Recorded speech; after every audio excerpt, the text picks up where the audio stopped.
call this hearing to order, and I want to welcome everybody today. At today's hearing, we're going to hear about the President's proposed fiscal year 2012 budget for the Small Business Administration. I'd like to welcome Administrator Karen Mills back to the committee. The mission of the SBA is to promote the growth of small businesses throughout the United States, and in doing so, the agency tries to be all things to all small businesses, from a startup in the inner city to a mature business in remote areas of rural America. Given the importance of the small business to the American economy, the breadth of the mission is laudable. And in a different time, we might be able to afford funding for this broad mission, but unfortunately, we don't have that luxury. The government's fiscal situation is dire. Even agencies and programs that we view as valuable will need to do their part in reducing unsustainable federal expenditures. The fiscal situation requires that the mission of the SBA be pared back to core objectives: enabling small businesses to obtain capital and credit so they can create jobs, assisting small businesses in penetrating the federal procurement arena, and counseling America's entrepreneurs. And in assessing these core functions, we must focus on those programs that are most efficient in helping small businesses create jobs while reducing the financial risk to the federal taxpayers. Programs that don't meet these objectives are going to have to be cut, and programs that meet these standards should be strengthened. I look forward to hearing the Administrator's testimony and explanation of the President's budget and how it meets these core missions of the SBA while recognizing the current fiscal constraints facing the federal government today. And again, I welcome you, and I'll now turn to Ranking Member Velasquez for her opening statement. Thank you, Chairman Graves, and welcome, Administrator Mills. As we begin our consideration of SBA's budget requests, it is critical that we do so with one eye on the small business economy. Due to the financial crisis beginning in 2007 and the ensuing recession, small firms have faced challenges on several fronts. However, it now appears that small firms are poised to turn the corner. Importantly, credit conditions have eased and optimism concerning revenue growth and the general economy has improved. This resulting increase in business confidence suggests small firms will increase employment within the next year. 10 years ago, in fiscal year 2002, small businesses were facing extremely similar challenges during a period of fiscal restraint. As the country began to emerge from the recession that began in early 2001, the SBA stood by ready to help. At that time, the agency spent $973 million, only 1% less than its request of $985 million for fiscal year 2012. Today, we find ourselves in a familiar position, trying to make sure that small businesses have the tools they need to succeed and create jobs, but also doing so in a manner that is responsible to the taxpayer. With this in mind, I'm troubled by the agency's continued use of limited budget authority to fund unauthorized pilot programs. For fiscal year 2012, the SBA proposes to operate 7 such initiatives. These include the Small Loan Advantage Program, the Community Advantage Program, the Impact Investing Fund, the Early Stage Innovation Fund, regional clusters, the Distant Learning Portal, and the Emerging Leader programs. The cost of the last 3 alone makes up nearly 10% of the SBA's non-credit programs budget submission. Most worrying is that these programs were launched without the public hearings and legislative record that accompanies statutorily authorized programs. Therefore, it is impossible to understand why these programs were created and whether or not they are a good investment for the taxpayer. In addition, several of these programs are clearly duplicative of other agency offerings. The reality is that these are lean times. Everyone has to tighten their belt, and this includes SBA. Instead of using these resources for pet projects, the agency should instead be focusing on addressing the priorities raised by its own Inspector General. The first 2 problems the IG raises in its own budget submission are especially critical, and if addressed properly, will save taxpayers money by reducing waste, fraud, and abuse. The first problem the IG identifies is regarding the SBA loan programs. It finds that the agency faces a heightened risk of loss due to expedited loan processing initiatives and its considerable reliance on outside financial institutions. It further notes the majority of loans made under the 7A program are made with little or no review by the SBA prior to loan approval because SBA has delegated most of the credit decisions to lenders. Numerous IG criminal investigations have identified fraud by borrowers, loan agents, lenders, and other participants in SBA's business loan programs. In addition, the IG raises concern about the award of contracts under the SBA programs. In 2009, $97 billion in prime contracts were awarded through these programs. However, IG audits, as well as GAO investigations, have identified numerous instances where firms that do not meet these programs' eligibility criteria, but were improperly given contracts anyway. These two issues are of such significant magnitude that instead of being buried in the back of the budget submission, they should be front and center. I intend to work with members of this committee to change this. As part of the budget process, this committee is required to submit its views and estimate to the Budget Committee. Per tradition, the minority will be submitting its own letter, and in it will be recommending that these funding requests for all pilot projects be either denied outright or made available to reduce fraud and waste in the SBA programs. Doing so is but a small step, but it is essential as we try to balance the objective of being fiscally responsible while ensuring that small businesses have the resources they need. This is a challenge, but it is imperative that we overcome it. If we can, small firms will have the tools they need to succeed and create jobs, while taxpayers can be assured that their money is being managed responsibly. In advance of her testimony, I want to thank Administrator Mills for appearing here today and providing her insight into the agency's funding for fiscal year 2012. Thank you, and I yield back. Thank you very much, Ms. Velazquez. And now I'll turn it to Administrator Mills, who's here as I talked to her about, I guess it was a month ago or so, about coming in and talking to us, to the committee, about what's working, what's not working. And Administrator Mills, I'll turn it over to you, and you have all the time you need. Well, thank you very much. And Chairman Graves, Ranking Member Velazquez, and members of the committee, I'm very pleased to testify before you. Small businesses are the backbone of our economy. They create nearly 2 out of 3 new jobs, and more than half of working Americans either own or work for a small business. The SBA is a small agency, but we have a big mission. We put the maximum possible resources directly into the hands of small businesses, focusing on the 3 C's of capital, contracting, and counseling. Last year, we helped over 50,000 small businesses get the capital to grow and hire. We helped put about $100 billion in federal contracts in the hands of small businesses, and we counseled more than 1 million small businesses across your districts and throughout the country. We put these resources in their hands while providing taxpayers a big bang for their buck. For example, after credit froze in 2008, the Recovery Act and the Small Business Jobs Act supported more than $42 billion in SBA loans at a cost of just $1.2 billion in subsidy. Many small businesses suffered greatly during the recession. Our job is to support them as they grow and create jobs, and that job is not done. The President's proposed fiscal 12 budget for the SBA of $985 million will support up to $27 billion in loan guarantees, as well as many other tools and resources to help them do just that. At the same time, this budget reflects a commitment to tighten our belts, streamline our processes, and eliminate duplication. This includes some of your ideas. For example, we looked hard at our technical assistance programs, and as a result, we propose eliminating the PRIME program.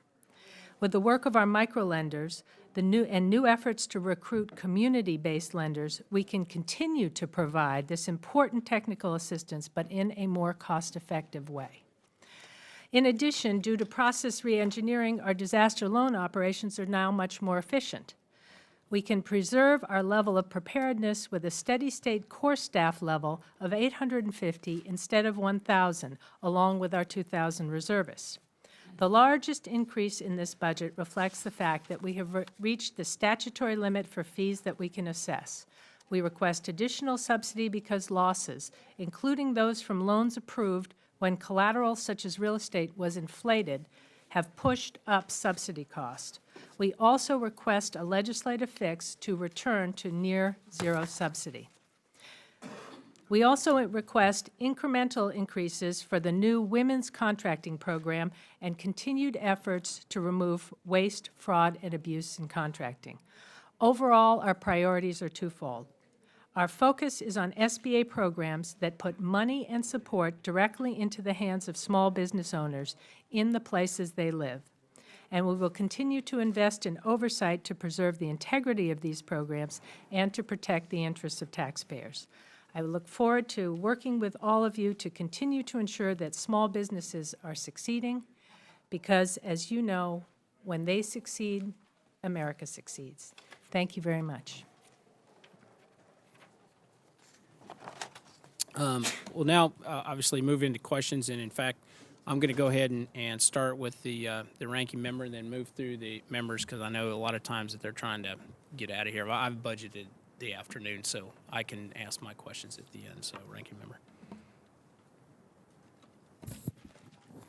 Ms. Mill, Administrator, the SBA budget proposes spending $161 million more than it did in fiscal year 2010. However, while the overall budget is increasing, it proposes to reduce core SBDC funding and microloan technical assistance while also eliminating the prime program. At the same time, it is flat funding the Women's Business Center and Veterans Business Development programs. These cuts make it all the more strange that the agency has found millions of dollars to spend on 7 programs that are unauthorized and untested. To me, it sounds like this is capricious.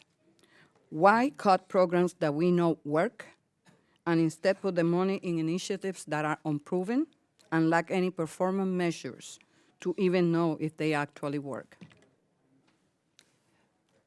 Thank you, Ranking Member Velasquez, for this question. Let me start with our cutting the prime program.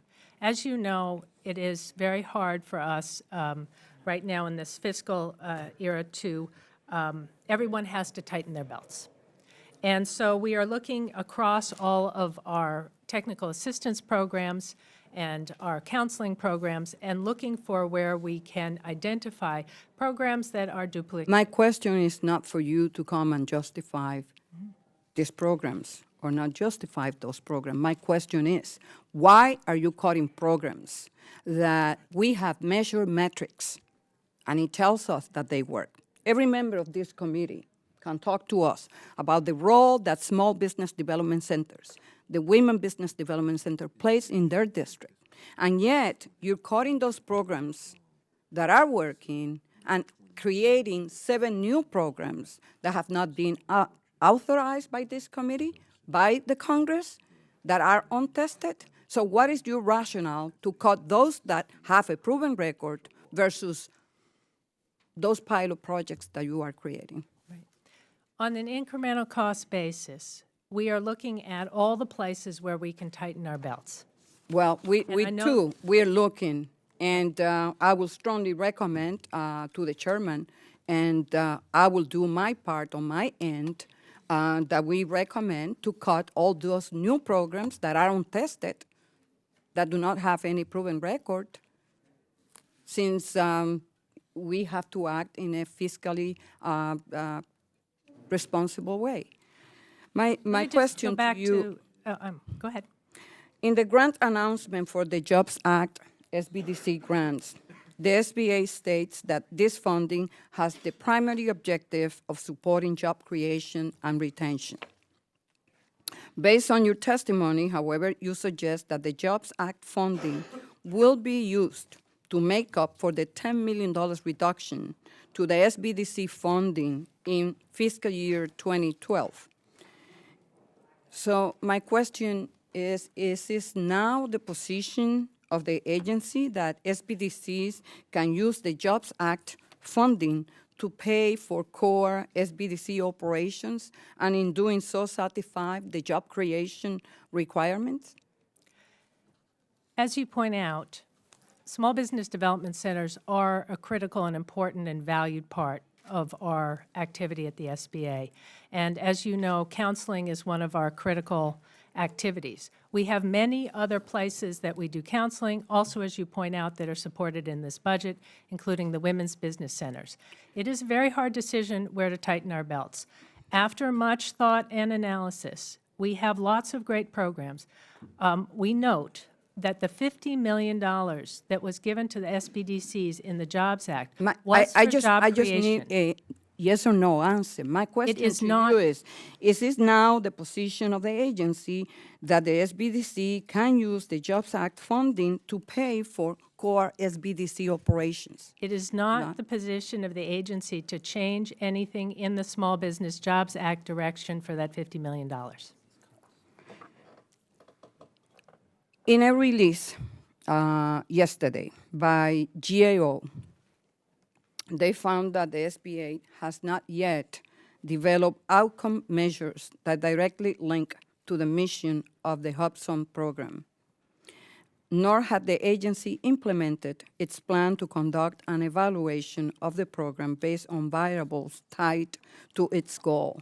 Furthermore, when GAO inquired about the effectiveness of the program, SBA provided a copy of an Office of Advocacy report from May 2008 that states that the program has had limited effect.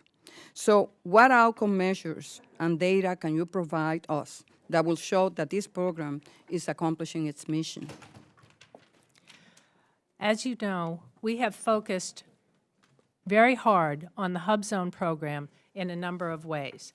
The first focus, and I think it was something that this committee raised with me from the beginning, was on eliminating fraud, waste, and abuse in that program. And that we have attacked with great vigor. We have re-engineered the upfront criteria for that program to make sure it goes to the intended recipients. We have increased our oversight of the program on an ongoing basis. We used to, the year before I came, do 7 visits. This year we'll do over 1,000, and we are implementing, as you know, enforcement. So we are cleaning up that program. Here. And so what are the basis for the GAO report yesterday? So are you telling me that their conclusions are wrong? We are in ongoing evaluation of all program. We track all kinds of metrics about the Hubzone program, which we are pleased to share with you and GAO. But the priority, when we came in, and I think this was shared by a number of members in this committee, was to get after the fraud, waste, and abuse, and that's been our first priority. When do you think you will be able to come before this committee, and you've been here before, specifically and particularly about the Hubzone program? When do you think you will be able to provide reliable information as to whether or not this program is effective? Happy to take that back and come back to you with a proposed timing for exactly that. Well, last year you were here before this committee, and if we could go back to the congressional record of this committee and find the same question with the same answers. With that, Mr. Chairman, I yield back. Mr. Fleischman. Thank you, Mr. Chairman.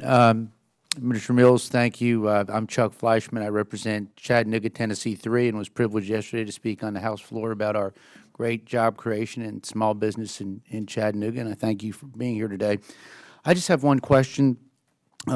What additional resources, if any, does the SBA need to root out potential fraud in the SBIR program? The SBIR program, as you know, is something that we oversee with 11 agencies participating. we have just instituted what we call SBIR 2.0, where we have done a number of things to improve the technical information gathering on that program, and also to improve the websites and the accessibility of information on that. And we are engaged in, I think, bringing the SBIR program forward in a more coordinated way across the 11 agencies, because each one implements it slightly differently. And we believe that small businesses with ideas to commercialize have really had a very strong record from the SBIR program. About a quarter of R&D Magazine's top 100 innovations were actually funded by SBIR.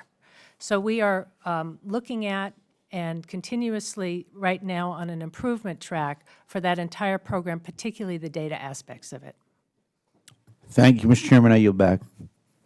Mr. Cicilline?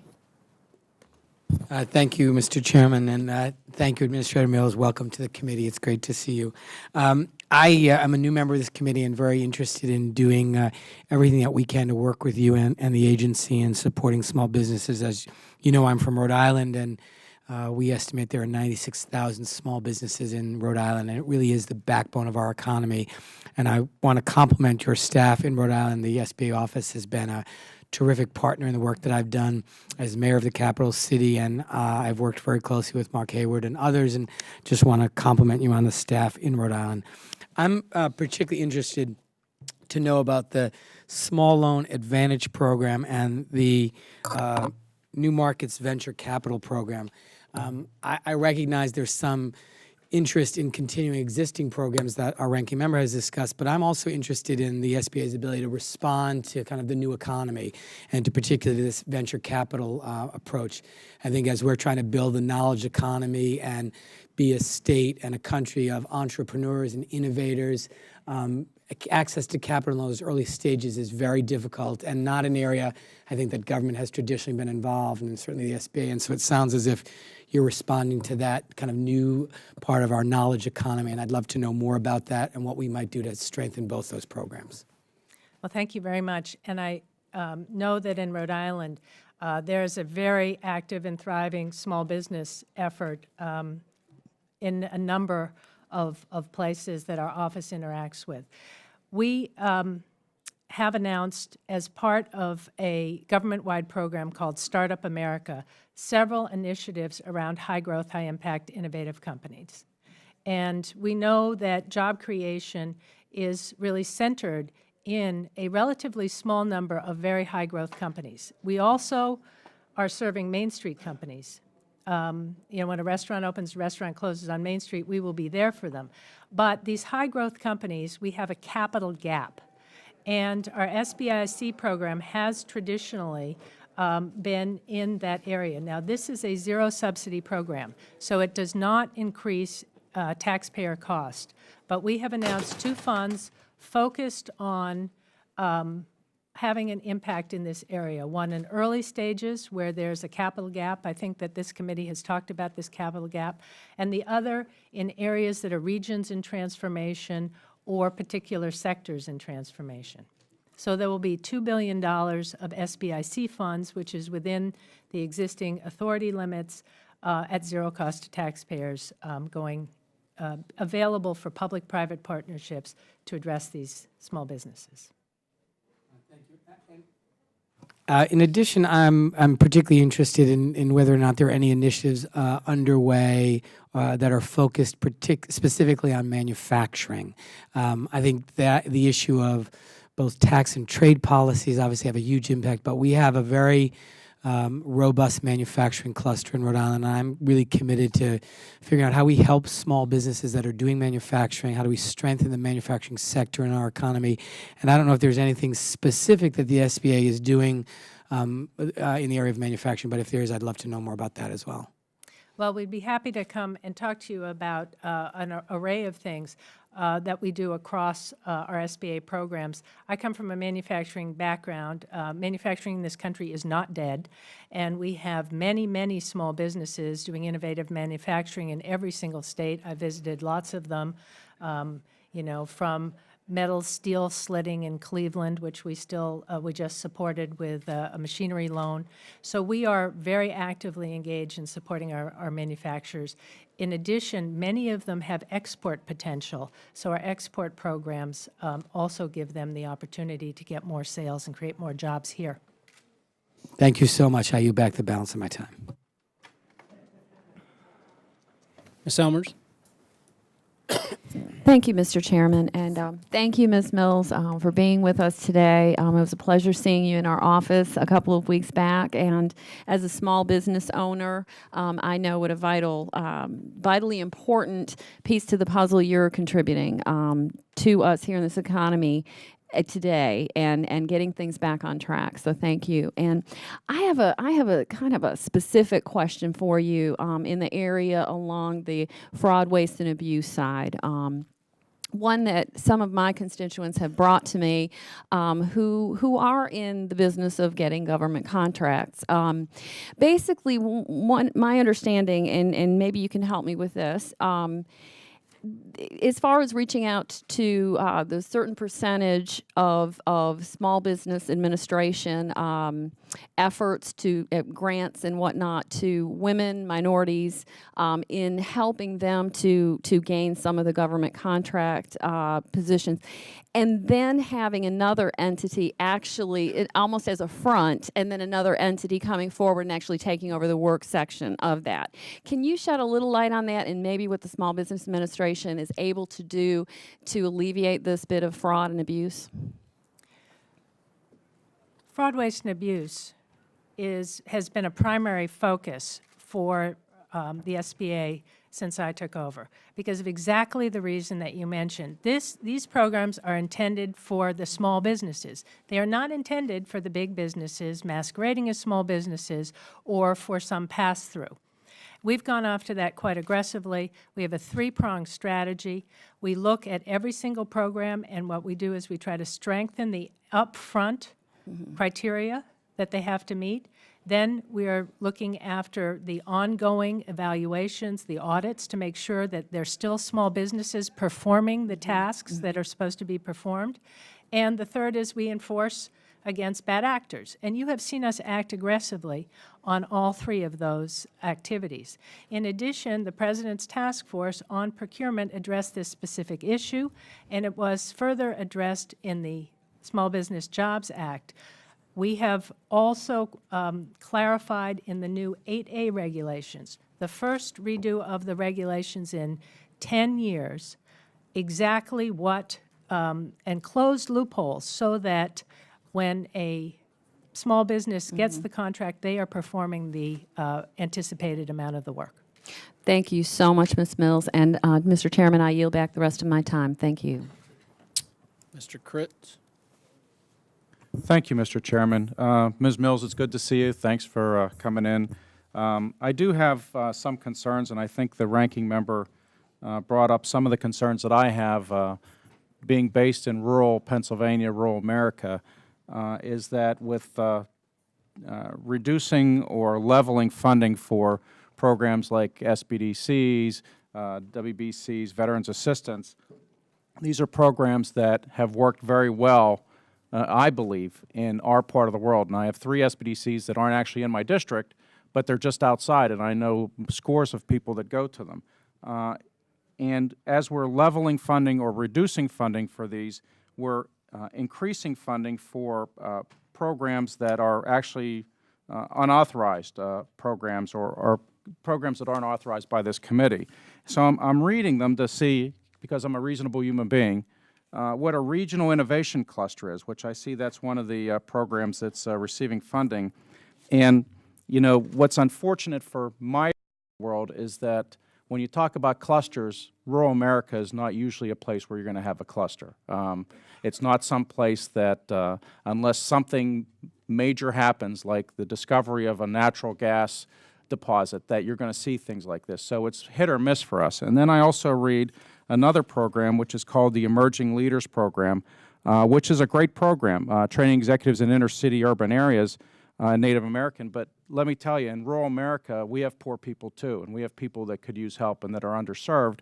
and you're pulling money out of programs that help folks in my neck of the woods to go to other programs. I'm just curious what the rationale is for that. Well, let me clarify. Number one, that clusters exist absolutely in rural America. My first involvement with clusters was in rural Maine, which is my home state, and the cluster was the Maine boat builders, and there is probably nobody less likely to cluster than Maine boat builders. But in fact, they did, and the Maine economy, which had been relying on textiles and shoes and pulp, is now If I may interrupt 1 second. So you had the boat builders already there. So there already was a cluster of companies that were trying to form together. See, in my area, there's nothing like that. It's a very diverse group of people who are really just scraping by sometimes to get to work. So I'm sorry to interrupt, but I think there is, like I said, there's something there already that provided the impetus for the cluster. But once again, across rural America, and I just did a call yesterday with Secretary Vilsack, and we are very strongly partnered with USDA in a number of areas. We just did an MOU with them on exactly the kind of activities you're talking about, which is to engage in rural America with our joint programs and activities. But I will tell you that one of the clusters that we awarded with the funding that we just did a competition on is in the agriculture area. So these, do not make the mistake of thinking that these are urban cluster activities. They go everywhere from Akron, Ohio. They go from the Gulf Coast in Louisiana. They're in the smart grid. They're in Upper Michigan. There's a Green Aviation Coalition.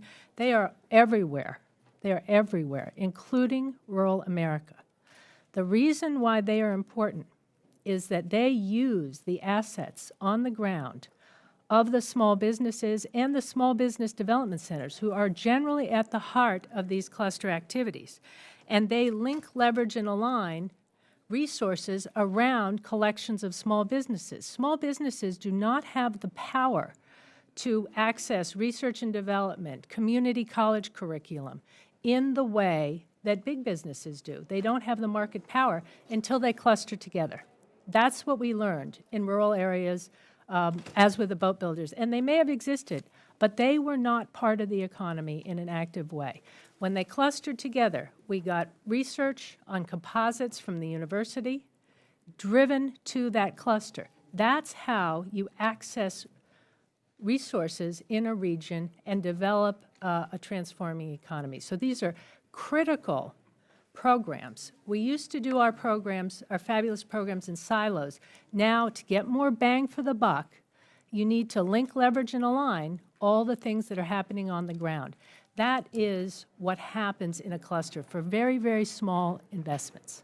And before I run out of time, I want to bring up one item that's very near and dear to my heart, is the veterans of our country. And President Obama authored or had the Military Reservists and Veterans Small Business Reauthorization Opportunity Act. And I noticed in the budget that there's no request for funding for to help our veterans who are experiencing, especially from Iraq and Afghanistan, an inordinate amount of unemployment. And we have a lot of smart people in our military, and I want to just get that out there. I'm out of time. I will yield back, but it seems that we're missing an opportunity here. Mr. Kaufman. Thank you, Mr. Chairman. I think my question is to first of all, what programs that you have right now or do you think are most effective in terms of job creation that the SBA does? Or give me a single program that you think is the most effective right now. We have a three-pronged approach we call our 3 Cs: capital, contracts, and counseling, and they go together. Our most largest program is actually making sure $100 billion of government contracts go into the hands of small business. Our most known program, I think, is the $41 billion that we put in the hands of small business at a time when they couldn't get credit, at a cost of only $1.2 billion. But in fact, counseling pulls it all together. And sometimes if you give a small business the money and you don't give them the advice and the counseling that they need, it's not a complete formula. And let me just say, Madam Secretary, these people that do counseling, when I was in small business, I noticed that some of them really didn't have the kind of business background that were helpful to me. Are all the people in that do this kind of work former small business entrepreneurs? We have a series of activities that help small business in all different kinds of counseling. They range from our small business development centers to our retired executives who are in our SCORE activity, who generally have come out of entrepreneurship or business, to our microloan technical assistants, intermediaries who help and counsel and advise and provide technical assistance, to those in our women's business centers and our veteran centers. And in the large part, they are day-to-day very well-versed, not only in how business operates, but in what's available. How What can they percentage would connect you people say up? of that were for, let's say the SBDC, what percentage of those folks would you say were former small business owners? I'm happy to provide that to you. Could you? Thank you very much. And then I've got a question about the 8A program, and I think it was raised by Congresswoman Elmers about the fraud issues in the program, and I think you said, and I'm happy to hear it, that since you've been executive director of the SBA, that in fact you've been very focused on these issues of fraud, where you have these shell entities come in and represent someone, essentially it's just fraud. And can you give me, you might not be able, you're not going to be able to do it today, but I'd like to know how many successful investigations they've been on fraud once these 8A designations are made. How many successful entities, how many entities have been investigated? Because I think that this is just rampant.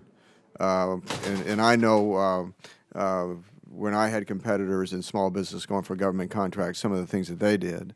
And so I'm wondering if you could get back to the committee on some specifics on that. I'd be happy to get back to you, and I'd be happy to tell you that the number of investigations is going up. Thank you. Mr. Chairman, I yield back. Mr. Schrader? Thank you, Mr. Chairman.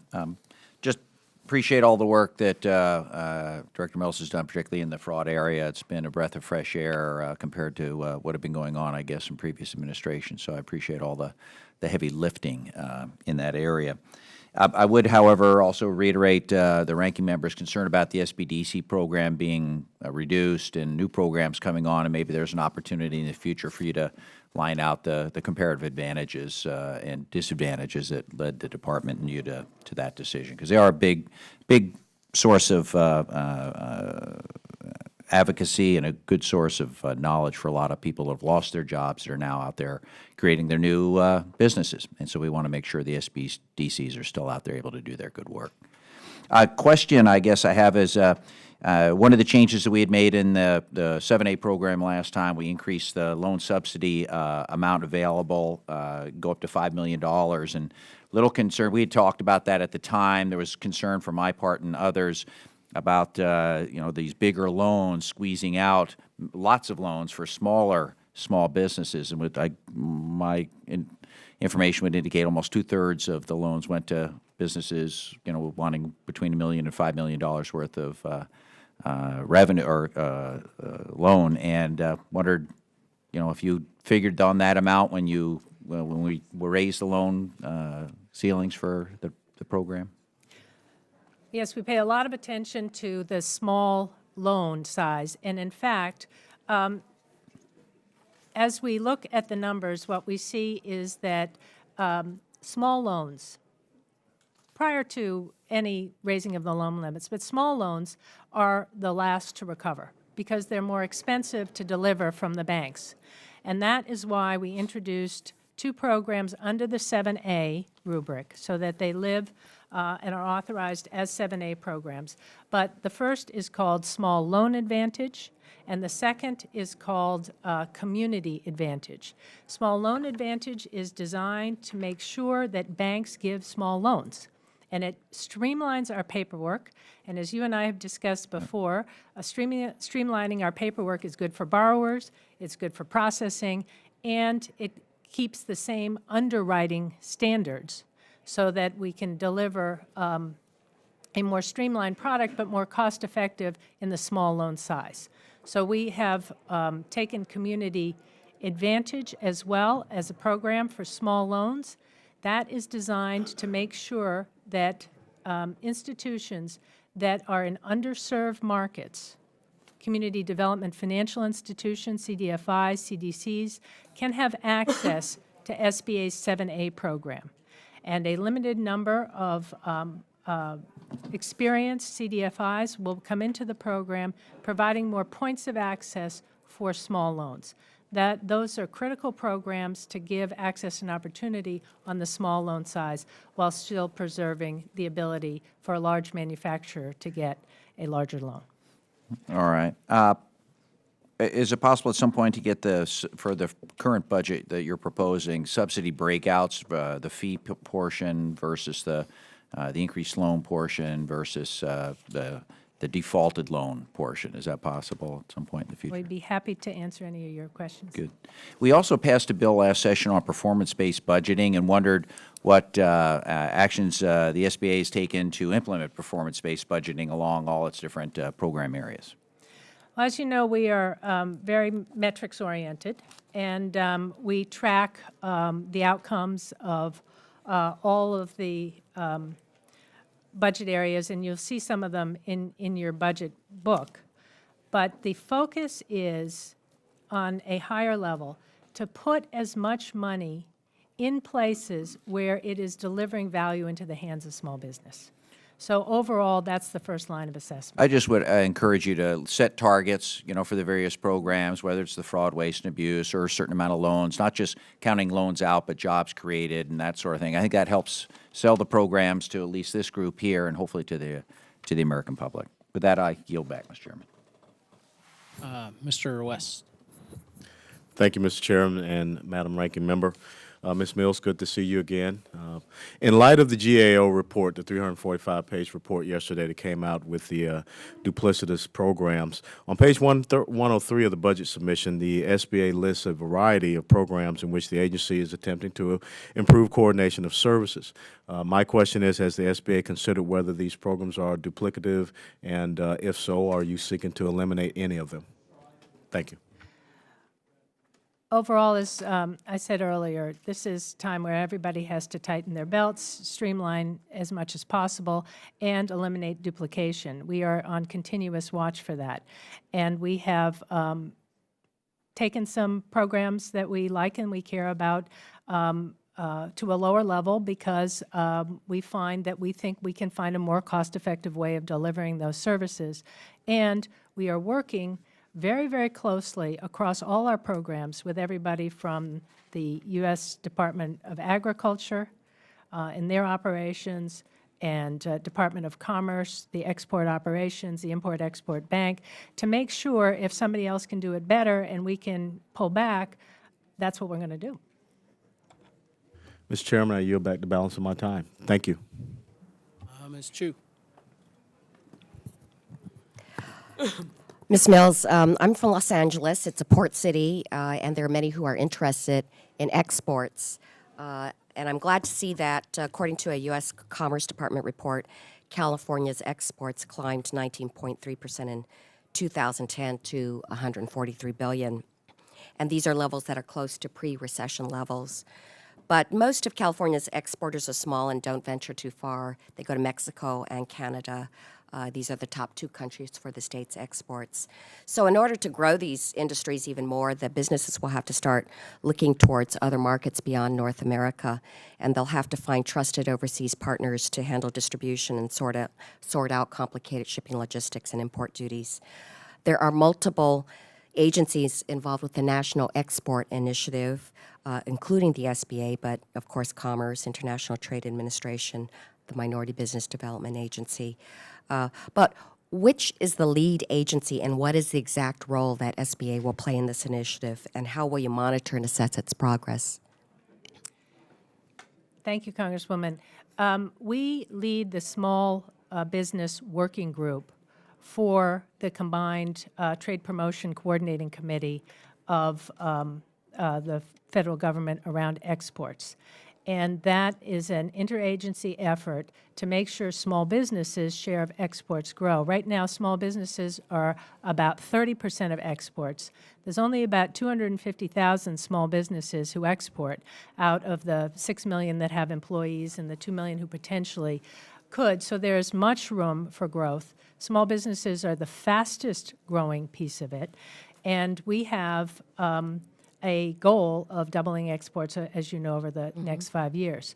So we have initiated a series of activities around this coordinated small business approach, which involve our major role in the front end, which is we try to get more small businesses into the funnel, and then we try to direct them to some of the resources that are available everywhere, including the commercial service and the Import-Export Bank, our loan programs.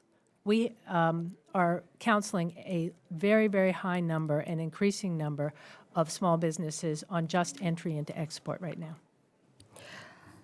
I noticed that in SBA's budget, your agency is in fact stating that it's committed to enhancing the ability of those small businesses to export. How does your new budget structure, how is it structured to help the business person? For instance, I have many business persons that come and ask for help and assistance in navigating export regulations. How exactly would your budget help them? Right.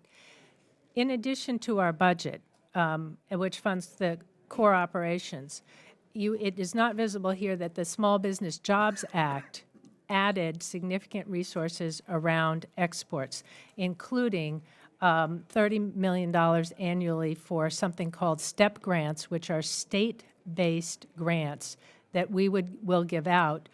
We just announced them, that will help support small business activity in state export organizations. Generally, they would also be coordinated with our export people and our small business development centers. So most of the activity in the funding for the incremental efforts actually is in the Small Business Jobs Act. Some business groups have also voiced some fear that their intellectual property will be stolen if they sell a product overseas. Does the SBA's budget have some means of handling this, or at least to strengthen relationships between the Department of Justice and the U.S. Trade Representative's Office so that these businesses can feel more confident about exporting? This is a very big issue for small businesses who are exporting. And we have a coordinated effort with Commerce, who runs the intellectual property and the patent issues, to make sure that these things are very, very, very strongly addressed. Okay, thank you. I yield back the balance of my time. Mr. Landry. Thank you, Mr. Chairman. Ma'am, in looking through your budget, I noticed that some of the cost savings you're calculating is in a decrease of about 150 employees in the disaster program. And being that my district seems to be the epicenter of disaster over the last 5 years, I'm concerned about the sacrifice employees who are on the ground working with my constituents after a disaster will be limited while there may be too many bureaucrats here in Washington. The Department of Agriculture employs more than 90,000 people, and its secretary has just 13 people in his office. Secretary Gates is running 2 wars in Afghanistan and has a mere 15 people in his office. The Department of Energy has both a deputy secretary and a chief operating officer serving in a dual capacity. Y'all employ about 3,400 people, if I'm correct. But y'all have 2 separate people serving as a deputy secretary and a chief operating officer. Is that correct? No, sir. We eliminated the chief operating officer position. Oh, good for you. Didn't know that. Hadn't gotten that far. Thank you. Do you know how many currently is in just your personal staff?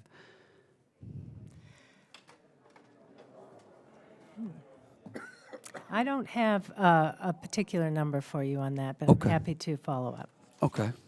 Well, my point is just, I just want to make sure that we're examining how heavy we are up here before we start sacrificing people on the ground. Well, I totally agree with the principle that the most important priority is to get people on the ground who are actually helping small businesses one by one by one.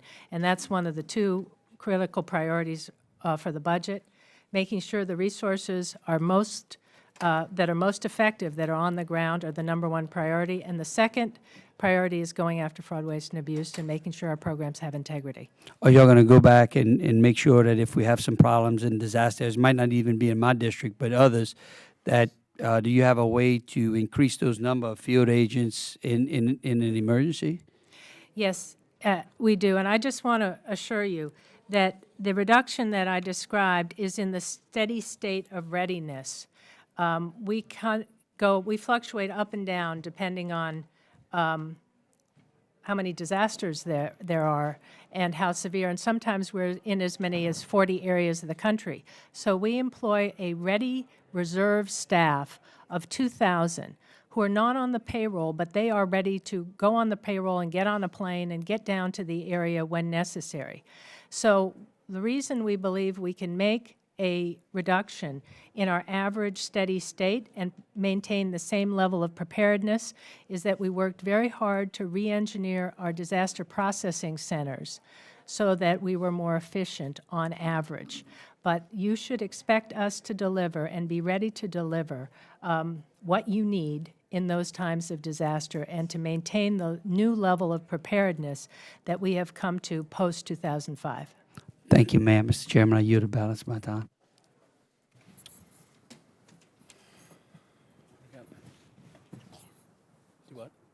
Ms. Clark? Sorry for the delay. Thank you, Mr. Chairman, and thank you, Ranking Member.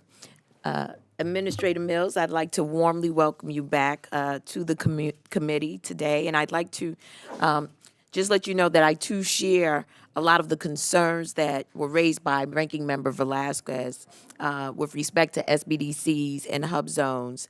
I hope that you'll revisit your thinking with regard to your support for the SBDCs. It appears to me that perhaps there are places where these SBDCs have been much more effective than maybe other places in the nation. And perhaps there needs to be some level of comparative analysis so that we can focus the resources where you get the best bang for the buck.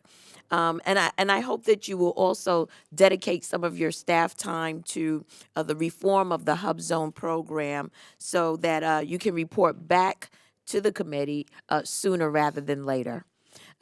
But I'd also like to take this opportunity to express my appreciation to you and the Small Business Administration for your willingness to work on issues relating to economic development in underserved communities, as well as minority, women, and veteran-owned businesses.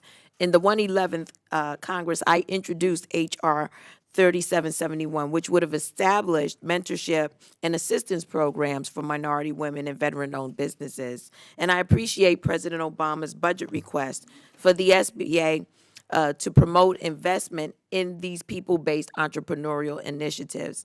I've applauded your announcement of the implementation of Women-Owned Small Business Federal Contract Program, which increases access for women-owned businesses to federal contracts. And I was also encouraged by your announcement of the Community Advantage Program, which provides community development financial institutions as an avenue to participate in 7A loan programs. As I understand it, the transition from the ineffective Community Express program to Community Advantage also saves $10 million. During my time in Congress, I have been a champion for the CDFI program at the Treasury Department. And when the long-term CR revealed a $200 million cut to that program, I, along with 16 of my colleagues, sent a letter to the majority leadership requesting that they restore that funding. as we all understand, our economy will not fully recover unless there is a robust recovery amongst all of our small businesses. So, given the strides that we've made thus far, can you say that or make comments on whether the agency feels that its steps has taken the right steps in ensuring that the cuts to the budget won't come at the expense of the economic development of these disadvantaged areas that I've been so concerned about? We too are very focused. I want to thank you for your leadership in this area. We're very, very focused on underserved markets. And as you know from the data, these areas were very, very hard hit in the recession. Small businesses in these areas have not yet recovered.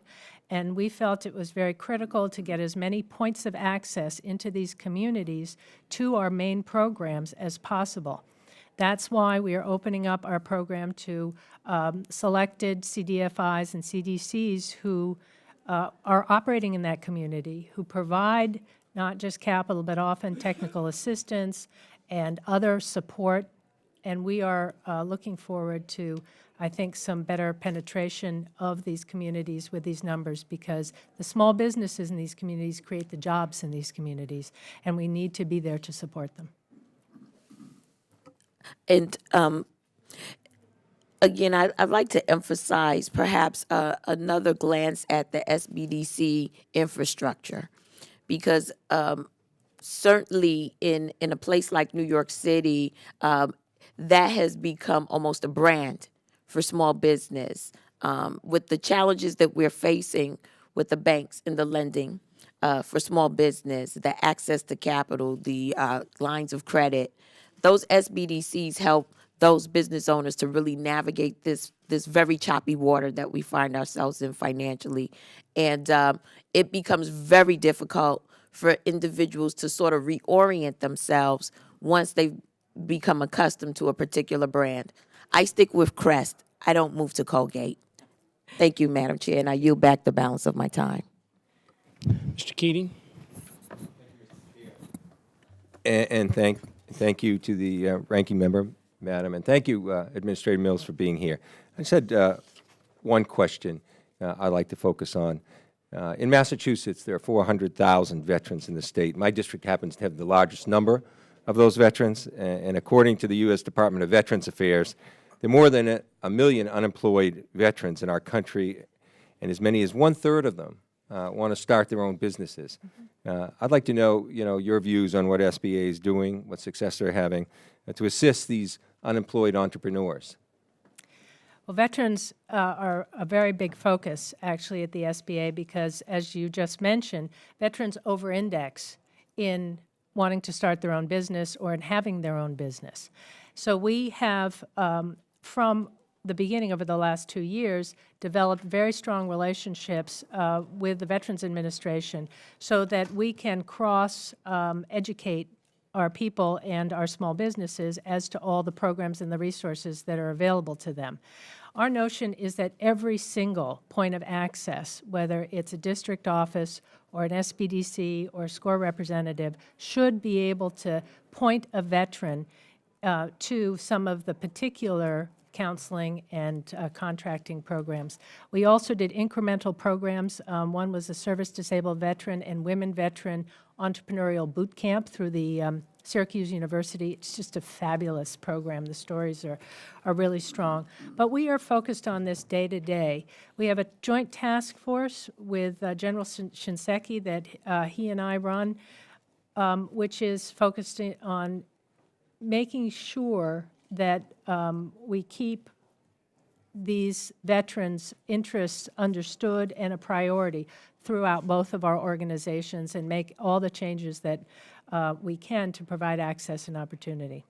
Do you happen to know too that among those other veterans organizations, whether vet centers, I know they're usually for counseling and other purposes, but they are included too as an access point. Are you aware of that? Yes, we have veteran centers, a limited number, and we also believe that we want to have that expertise in every center, our 900 small business development centers, our district offices as well.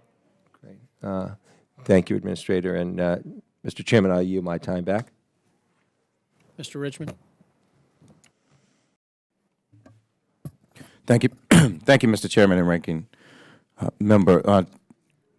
Madam Administrator, I would just echo the concerns that my colleague, Congressman Landry, talked about in terms of making sure that as we cut personnel and we streamline our disaster department, that we don't sacrifice timeliness in terms of the response to people who need that assistance when the time comes. One thing I would like to do is in conversations with at least two of my local entities, convey to you what they expressed to me in both instances.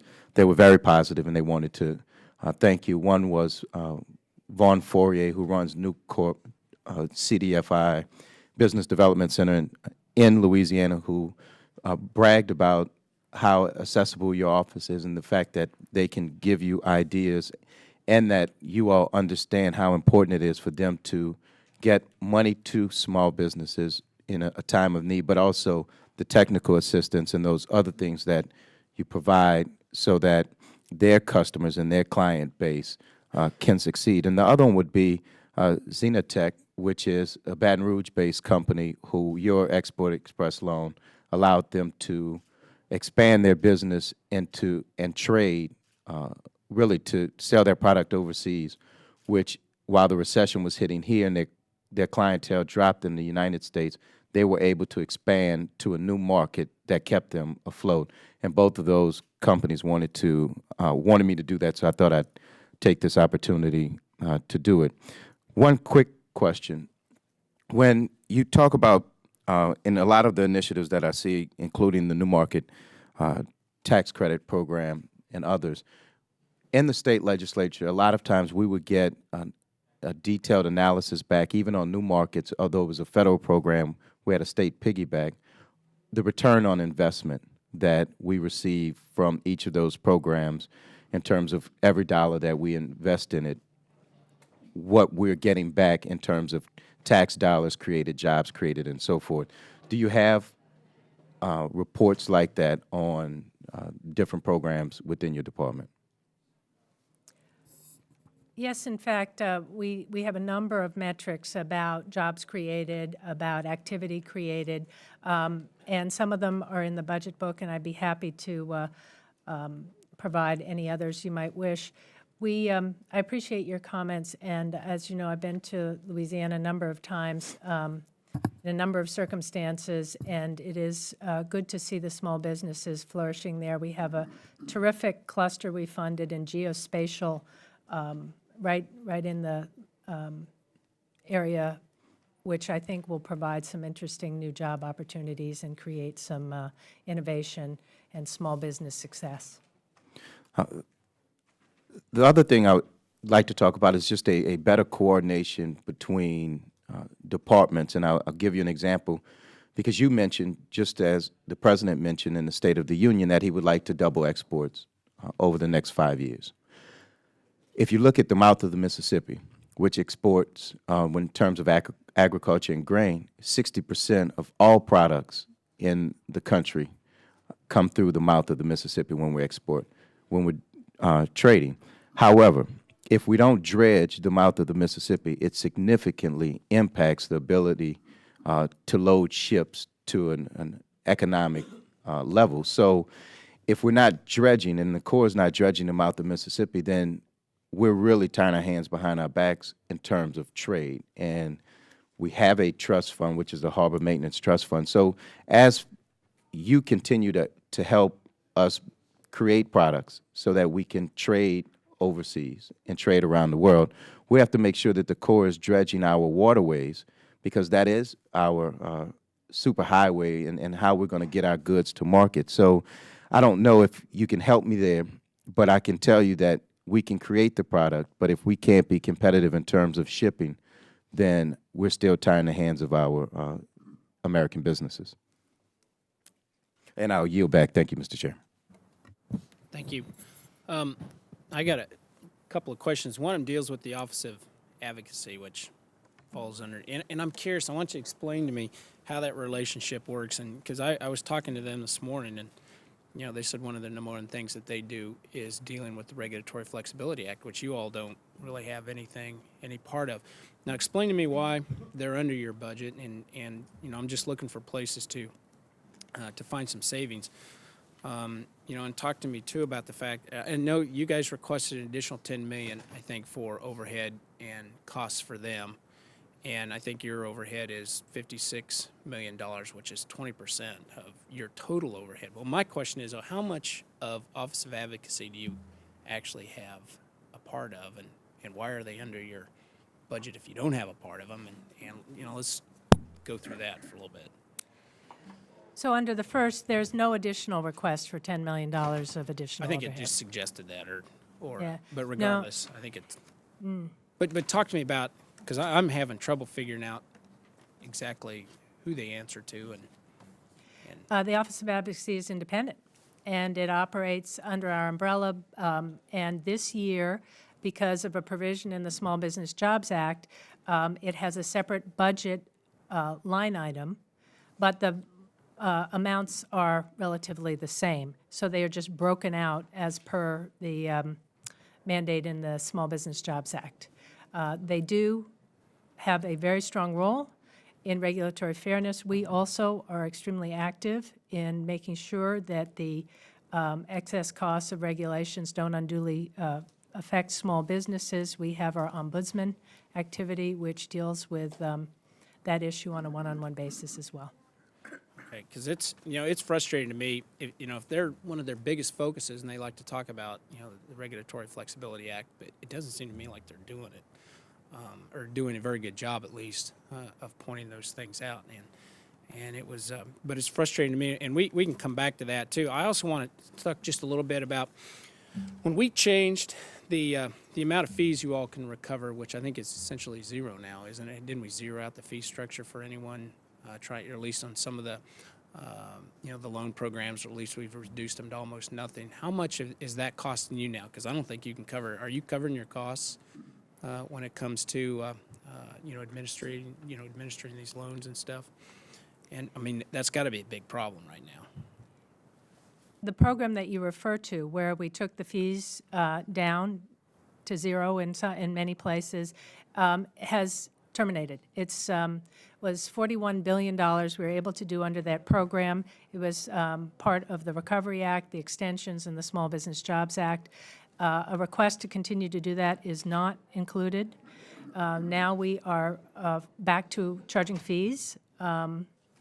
It's a difficult fiscal time, and we are determined to bring these programs as close to zero subsidy as we can, so it won't be a cost to taxpayers. Which is perfect, and that's what I asked you for. In fact, I'm very happy that I asked you to bring us some suggestions on cuts, which you have, and I appreciate that very much.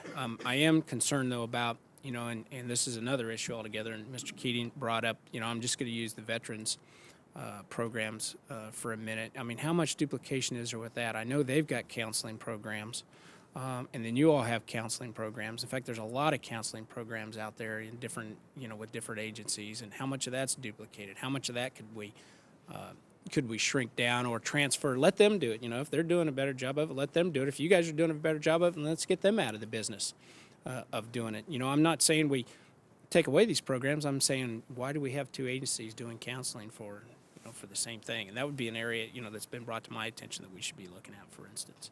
I mean, how much duplication is out there? And we can just talk about the veterans programs. We're in continuous look for duplication, and what we have done in our coordination with the Veterans Administration is, share back and forth where we can, get more bang for the buck. And we are trying to take on the small business aspect of veterans, because they really do, when they come back, have a very, very high interest in starting small businesses. So we provide a lot of the entrepreneurship training is just our core counseling program. So if we can bring them into our structures as they are, and they feel comfortable and have access and opportunity under our core counseling programs, that's a really good, effective use of money. Well, I think that, I would love, we've just got to figure out how to figure this out, because there's no reason to have all this duplication. I just assume you all are doing it as have it spread out over every other agency. You know, I can't believe that they wouldn't be interested in transferring that out, which is one area that again I want to take a look at. And I do worry a little bit too. I know you talked a little bit about streamlining, you know, some of the programs, and you specifically mentioned, somebody asked the question under some of the, you know, the micro programs or whatever. When you streamline, I am a little concerned because it seems like every time you streamline a program, then the default rate tends to go up, and we don't want to see that because, you know, I'm just voicing that as a concern overall. Which your default rate right now is running, what's it running approximately overall, just percentage-wise? The default rates, as you mentioned, in our credit programs are up, as they are in actually all. The cohorts that are defaulting, you should know, are the 2005, 2006, 2007, and some of the 2008 cohorts. And the issue there is that those loans were done in a very frothy time with very high real estate collateral. High real estate values used as collateral, and that value does no longer exist in some of that real estate, and that is causing losses. What is the percentage, do you know, just overall? We have it by cohort and by activity and by program, as you please. Just overall by, I mean, you know, I mean, what's your percentage? We don't have one percentage, so I can. 7A. 7A? Because I'd really rather give you a why correct don't you number give me that, because I'd like to see it. We have it by cohort, we have it by everything. I'm happy to give it to you. We have more than. Because that's obviously very important, and to be quite honest with you, I've seen some of those numbers, and I was surprised that it wasn't higher, which is, Yes. you know, again, and I understand, you're working with these banks, the banks have to make the decision, obviously, you know, but keeping that default rate down is, you know, that's obviously a big part of this. We got to make good loans out there and making bad loans. And I also understand, too, that the real estate value in a lot of cases is much lower now than it was before, which, you know, brings me to another question. When it comes to liquidation of these assets, when there is a foreclosure, I know in some cases the banks handle that, in some cases the SBA handles that. I mean, you got any suggestions on that, on what we could do different there? Or maybe we could, you know, who does a better job? Is it better in the private sector, or is it better through you all, just out of curiosity from your point of view? Well, once again, this is something that we spend a lot of time on, and we are pushing very hard because, as I said, a lot of these collateral values that were higher, you know, in the high real estate times aren't there. So we are looking at ways that we can get the most back. Well, that's, I mean, you know, again, it comes back to, we got to figure out if we're better off just doing it all through the private sector, or if you know, unless I have a compelling argument, you know, to tell me that you all would do it better. But we obviously have to, you know, we have to do the best we can in recovering those. We have to do the best we can, and I don't think that there has been one single answer to that question, but we are working hard on it. I hate to dominate the time. I've got more questions, but I know we've got a vote, and I will lose everybody once the vote's over. So, Ms. Herrera-Butler, if you got a question. Don't have one. Thank you, Mr. Chairman. As to the Veterans Benefits Assistance, Lieutenant Colonel Alan West, retired United States Army, just left the room, but I know that he would agree with me that members of the United States Army leaving need substantial help, where members of the United States Marine Corps leaving are highly self-sufficient. And if you take that into account, I'd really appreciate it. Thank you. Thank you.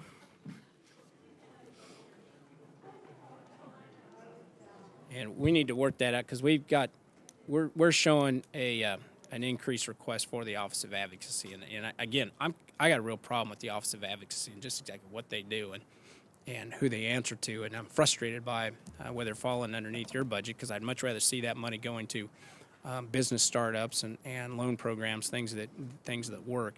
and we're going to be pouring over that. I'm going to be working with the ranking member and the rest of the committee to go over the budget requests and all. And I do appreciate you coming in and giving us your suggestion with the Prime program. You know, I don't know what we're going to suggest when it comes to the budget committee yet, but I'm afraid that if we come back, we're going to lose all the committees, so I will probably adjourn at this point. But again, I do appreciate you coming. We'll ask you back. I promise you that. We'll ask you back, and Ranking Member, I appreciate your questions. So with that, the hearing is adjourned, and I ask that each of the members have 5 legislative days to correct the record if they so like. This hearing is adjourned.